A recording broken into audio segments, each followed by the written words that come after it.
Chicago to go to Oklahoma is when I was interviewing at OU, there was this joke that kept coming up over and over and over. They kept saying, well, you know what we say here, thank God for Mississippi. And I didn't get the joke. I was like, what are you guys talking about? And then I realized that Oklahoma and Mississippi frequently compete for the worst state in the country for a number of things, including obesity, cardiovascular rates, fruits and vegetable consumption. So I thought, as funny as that joke is not, this might be the right place for me to go. So I'm a cardiovascular disease epidemiologist at OU. So I'm going to talk a little bit about some of the associations with the American Heart Association and their interest in sugar-sweetened beverages. But I'll also try to help everyone gain an understanding of some of the emerging literature that is driving a risk behind behind cardiovascular disease and its risk factors, as well as I'll talk about some of the prominent theories behind how biologically this could be happening. And again, I'm not a biochemist, so I won't go into this in a lot of number and letter detail, but I will talk about some of the concepts about how sugar-sweetened beverages could influence cardiovascular disease risk, whether or not an individual is overweight or obese. So the American Heart Association, like Heather mentioned earlier, recently defined and set national goals for the reduction and promotion of cardiovascular health. And in this, they defined their cardiovascular strategic impact goal. She was so kind to mention it, by 2020 to improve the cardiovascular health of all Americans by 20%, while reducing deaths from cardiovascular diseases and stroke by 20%. So you'll see this probably emerging more and more around American heart circles.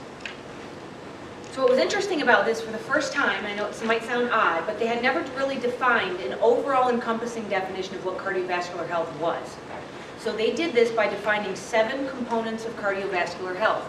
And they comprise of both clinical factors that you'd regularly recognize, blood pressure, glucose, total cholesterol, as well as behavioral or lifestyle factors. And with the role of lifestyle being my area of interest, we were very excited to have those added in. They also added a continuum of poor, intermediate, or ideal categories for each of the 7 components. And they really thought that that would be a good way to try to help the consumer understand their level of risk. They also outlined standardized metrics, and me being a bean counter as an epidemiologist, I love standardized metrics, so we can monitor the status of cardiovascular health in the population over time. So how does this tie in with sugar-sweetened beverages? One of the components of the overall definition of cardiovascular health is a healthy diet score. Now, from a diet quality perspective, this is not really where they were meaning to go. But AHA really wanted to take a diet score into a practical way, take it through a practical direction of 5 major components that could be targeted in the diet that would most likely influence cardiovascular health. And these are some of the cut points that they recommended: fruits and vegetable consumption, fish, sodium, whole grains, and they also have included sugar-sweetened. They included sugar-sweetened beverage in that healthy diet score. Now, for the score itself, you'll be categorized as 0 or poor if you only meet 0 or 1 of the components. You're categorized as 2 intermediate if you meet 2 to 3 of these components. And you're considered ideal if you meet 4 or 5 of these components. So I'm going to show you some figures on how many people meet ideal. And remember, it's 4 or 5, so it doesn't have to be all 5. So this is a paper we've recently published in Circulation, one of the journals of the American Heart Association. In this paper, we took nationally representative data and we looked at the prevalence of how many adults between 20 to 39 up to greater than 65 years of age meet 4 to 5 being ideal in this healthy diet score. We were a bit surprised. Very, very low prevalence in the adult population. And this is 4 to 5. The kids, unfortunately, this is another analysis we did, 12 to 19 years of age. And this has poor, intermediate, and ideal in this category. Unfortunately, the vast majority of the kids have poor diet with regard to cardiovascular health. Only 0 to 1 component. And the rest had intermediate.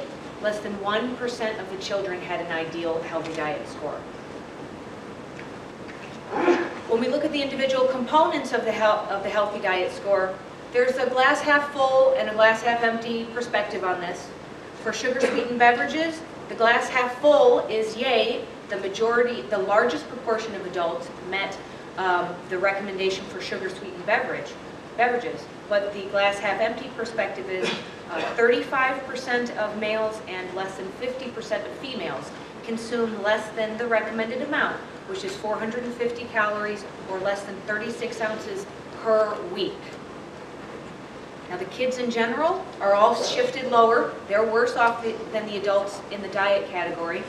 Again, sugar-sweetened beverages are the most commonly met, but again, less than 30% of kids consume less than 450 ounces, 450 calories, or less than 36 ounces per week. So as Dr. Ludwig mentioned, the main cardiovascular risk factor that has gotten the most attention associated with sugar-sweetened beverages or sugar-loaded beverages is the mediating effect of obesity. He mentioned increased hunger, decreased satiety, and increased fullness. And the similar statistics I also found was that by adding 1 can of soda per day to the diet, just one can add to a weight gain of 15 pounds over 3 years or 5 pounds in 1 year. So if you think about it, weight gain is obesity as a major cardiovascular risk factor can definitely drive your cardiovascular disease risk. However, there's some really interesting studies that have been circulating over the last few years that have accounted for whether or not people are overweight or obese, whether or not they gain weight through the course of the study, and they're still seeing some elevated levels of risk, which may be indicating there may be something independent about sugar-sweetened beverages and how they influence risk with regard to the mediating effect of obesity. I'll start with type 2 diabetes and show you some of the literature on that. I'm going to also put a disclaimer out there that due to time, I'm only going to show the studies, the majority of the studies that show that there is an increased risk of cardiovascular risk independent of obesity. There are several null studies available. If you're interested in taking a look, please feel free to do so. But I did want to show you some of the literature that's really been sparking some of this conversation and driving some of this media attention on sugar-sweetened beverages and cardiovascular disease risk.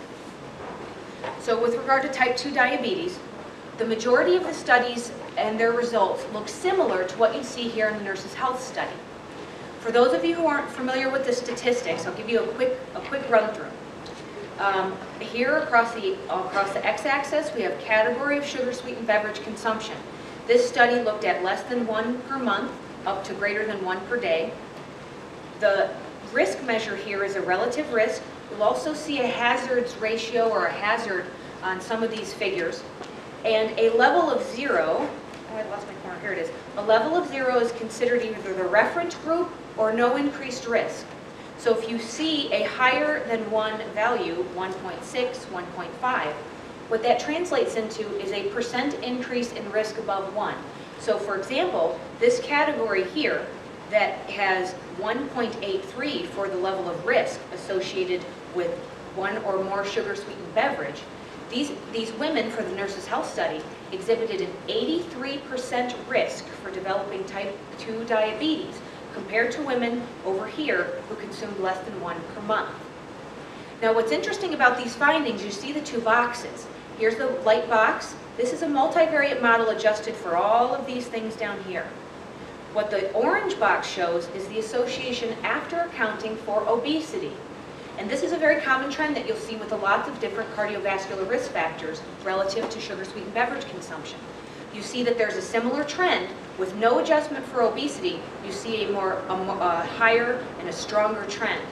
But even after you account for obesity, the risk is still increased. This highest category showed a significantly increased risk of 40% higher compared to the reference group.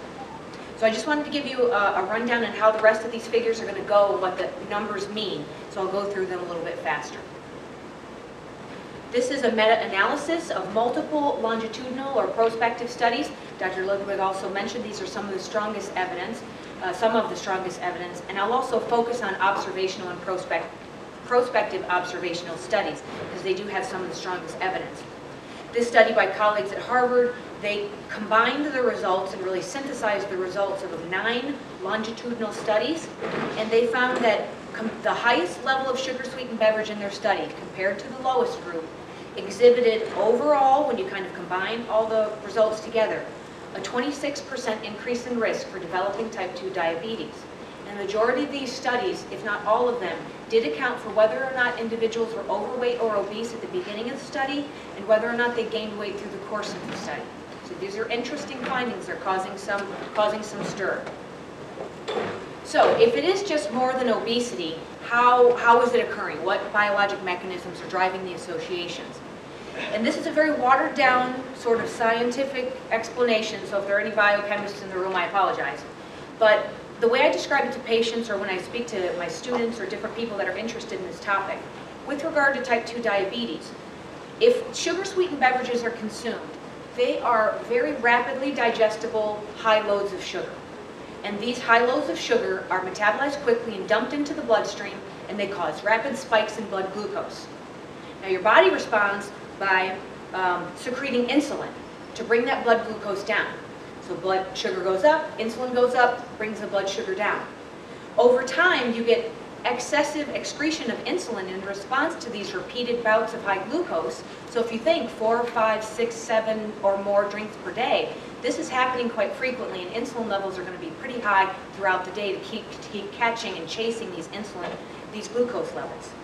So this excess insulin secretion leads to chronic levels of insulin over time. And elevated insulin, when you have a lot of it circulating in your system, your tissues become less sensitive over time. They basically become bombarded with it. They're not able to use it as efficiently, and an individual can develop insulin resistance.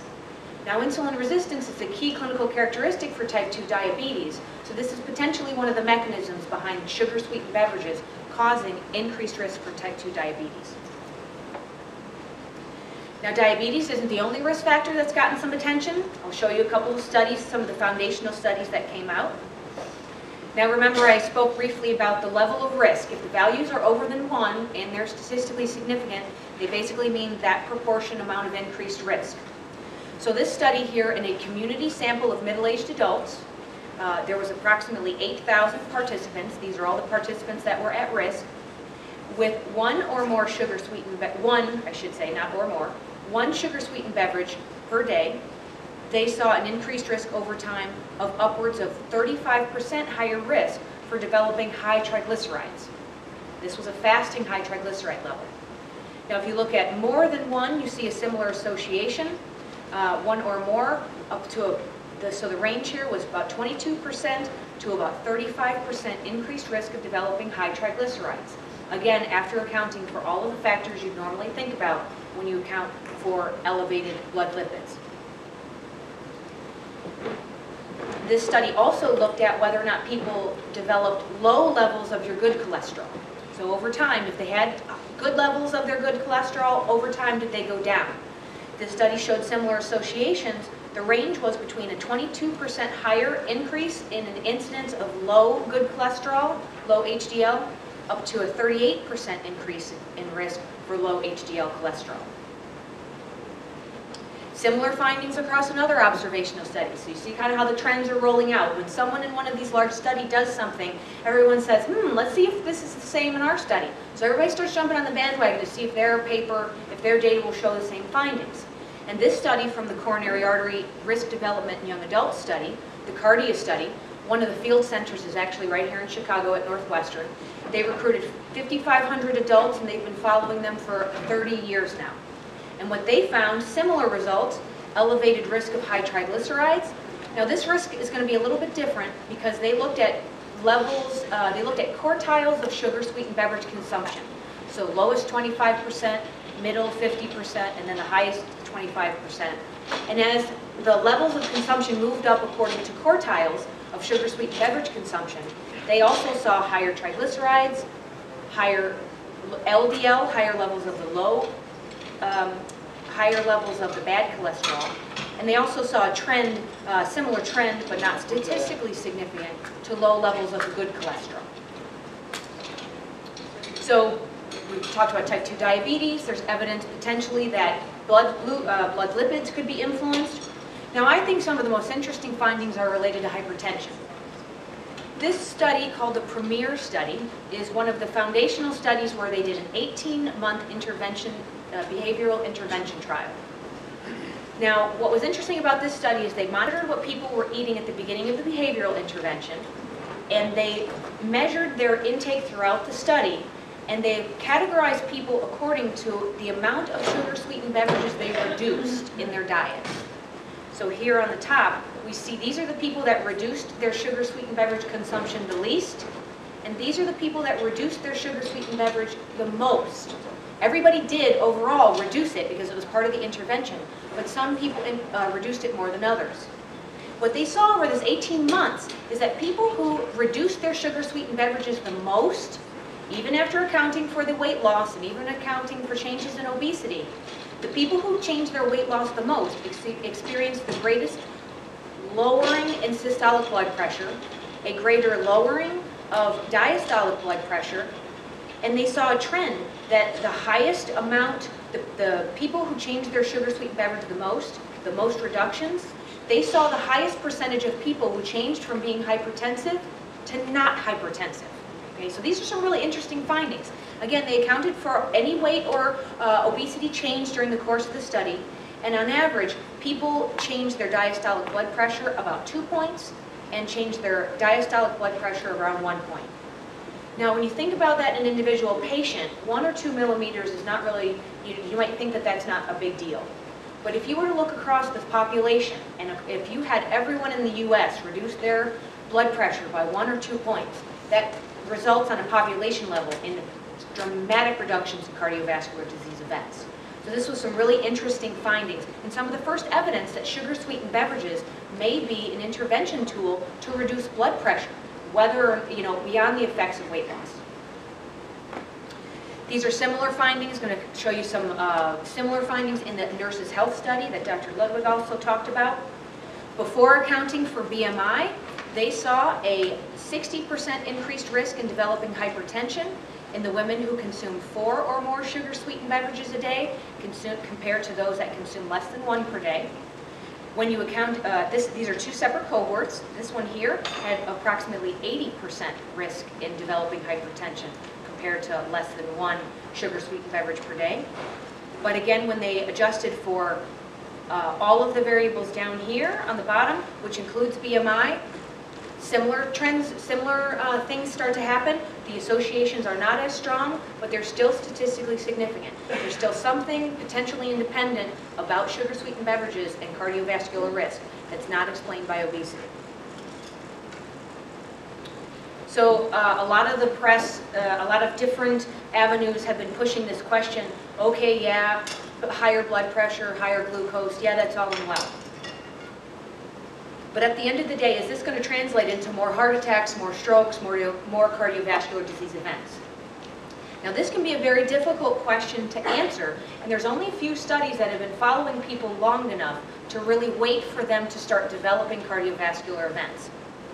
Now, this paper just came out recently in Circulation also. This hit the papers and hit the media, I think, last month. It was presented at an American Heart Association meeting, and it was very interesting. This is a study from the Health Professionals follow-up study. They followed 42,000 men, and over time, whether they drank sugar-sweetened beverages, colas, carbonated drinks, fruit punches, lemonades, didn't matter. They saw a range of 19 to 25% increased risk of having a coronary heart disease event associated with sugar-sweetened beverage consumption. And this was an increased risk per 1 serving of sugar-sweetened beverage per day. So this was pretty hot stuff that hit the press. Now, previously there was a similar study in women from the same Harvard group, the Nurses' Health study.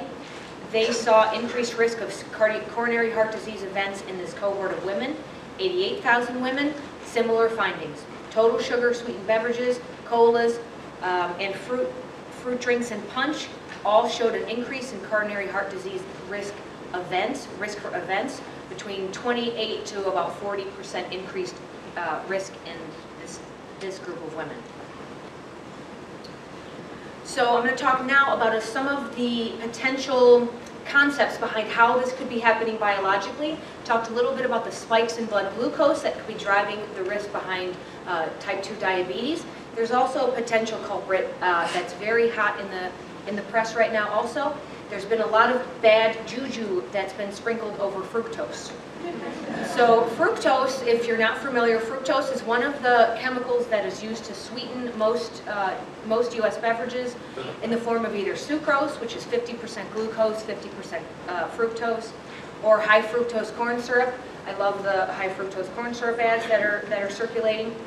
And it's important because consumption is highest among 12 to 18-year-olds. They consume about 12% of their total calories in the form of fructose. And the largest sources of fructose in the U.S. diet is in the form of sugar-sweetened beverages. So, if there is something going on with fructose, it could be a big problem. I think the verdict is still out, but I'm going to show you some of the evidence that has really driven this controversial discussion. This small clinical trial was published by Stanhope et al., and what they wanted to do, they wanted to look at the relative effects of providing individuals with 25% of their daily calories in the form of a glucose drink, and another group, 25% of their daily calories in the form of a fructose drink, okay? These participants were overweight or obese at the beginning of the study, and I'll also throw a red disclaimer out there. This is a very small sample size, but if you've ever been involved with this type of research to know how difficult it is to control everything that people eat in a given day, it's not really easy to recruit people for these studies. It takes a lot of resources. So this was one of the first studies that attempted to do this, and they had really interesting results. So for right here we have the light boxes without the shading. We've got the glucose supplementation and the fructose in the stripes. This is their change from baseline. Although the glucose and the fructose groups had similar body weight and similar body fat changes, the fructose group had a higher increase in the amount of fat, subcutaneous adipose tissue that they had from baseline. So fructose potentially caused greater amounts of fat, the type of fat that's stored right under the skin. The bad news is, here's the subcutaneous. The worst news is that those people who drank fructose experienced markedly higher increases in visceral adiposity compared to the glucose drinkers. Now that's particularly bad for cardiometabolic risk because visceral fat's the worst of the two. This is that fat that's packed around your kidneys and your pancreas and your liver, and that fat really has bad detrimental effects. It dumps a lot of bad things right into the bloodstream that circulate, make their way to the heart, and can be a very strong risk factor for the development of cardiovascular disease. Interestingly, they also monitor their triglyceride levels throughout the day, which is a risk factor for CVD. And people who drank glucose, over here, they had some spikes with their triglycerides after meals, which is somewhat normal. But one thing they also saw was in the fructose drinkers, they had markedly greater spikes in their triglyceride levels after their different meals and late in the evening. Now, this is a similar problem with circulating levels of insulin. Chronic circulating levels of triglycerides are also a risk factor for developing cardiovascular disease. Finally, they showed in the fructose drinkers, they developed markedly higher levels of fasting glucose, fasting insulin, and they reduced their insulin sensitivity remarkably over the course of these 10 weeks. So why fructose? What could fructose be doing? This is just one theory. There's a few others out there, but I think this has had the most research done on it. Fructose is one of the sugars that's metabolized in the liver. And it's one of the only, it's metabolized in the liver, and I should say it's one of the only sugars, one of the only chemicals that produces uric acid as a result of its metabolism. And uric acid has been long known to be a culprit associated with the development of cardiovascular disease. So if you think of gout, uric acid concentrations are related to gout. People with gout have markedly higher levels of cardiovascular disease. So fructose is potentially linked to uric acid concentrations. But there's a bit of a paradox. The other side of the fence like to point out that serum uric acid has antioxidant properties. But it's in small amounts and normal amounts, and that's fine. But when excess serum uric acid is exposed to the system, it results in many negative health consequences related to cardiovascular disease, including endothelial dysfunction, this whole list here, a bunch of fancy things that are just not good for you. And all of these processes might contribute to the development of cardiovascular disease. So recently there's been some interest in serum uric acid as it's related to sugar-sweetened beverages. This is a recent study using National Representative Survey. Nguyen et al. Looked at sugar-sweetened beverage consumption in teenagers, 12 to 18 years. Across the bottom here is intake, up to 36 ounces per day. And here's the uric acid level concentrations. We see this nice stepwise association. Higher serum, higher sugar-sweetened beverage consumption, higher uric acid levels in the kids. Now, why is this a problem? The Bogalusa Heart Study, another observational study, this study followed kids when they were young into adulthood, and they looked at the things that predicted cardiovascular risk factors into adulthood. And one of the things that Bogalusa found is that childhood uric acid was borderline associated with higher levels of systolic blood pressure, but also that changes in serum uric acid, if you were lower as a kid and got higher as an adult, this was associated with higher rates of systolic blood pressure. When you look at, oh, I'm missing a slide. There should be one for diastolic blood pressure also. The associations were even stronger for diastolic blood pressure, serum uric acid, or changes in serum uric acid levels. Now I think my systolic slide, no, okay. I like to always throw out the other end of the spectrum and give everybody a chance to respond. The ABA, as Dr. Rao pointed out, is very quick to respond, usually within minutes. And one of my studies, this is a quote from one of my studies that I put out, they said this study, but I'll throw in observational studies, cannot show that drinking sugar-sweetened beverages cause increased risk for cardiovascular disease. It simply looks at associations between the two, which could be the result of numerous other confounding factors, to which I agree. But I will say, we try our best to account for everything under the sun that we could possibly think of, and if there's anything else that you've thought of that we haven't, just let us know. So I'll just wrap up by saying, if you're interested in taking a look through the literature, I will again say that there are lots of studies out there that do show null associations after accounting for level of obesity or whether people gain weight over time. But taking into account a number of biases, I'd recommend that you take these things under consideration as you're looking through the scientific literature. The type, the number, and the frequency of sugar-sweetened beverages is very difficult to measure in the general population. So if we talked about all of the serving size, all of the different levels of sugar, all of the different types of drinks. It's a difficult thing to measure unless it's done very well.